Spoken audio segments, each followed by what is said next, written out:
This message is authorized and approved by the O5 Council.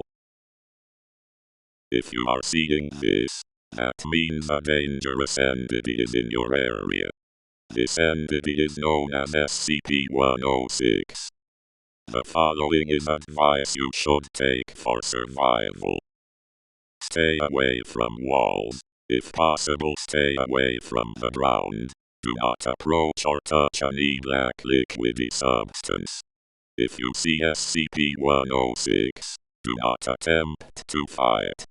Blunt, sharp, or firearms are futile. The SCP Foundation is currently working to neutralize SCP-106. Remain calm. Secure. Contain. Protect.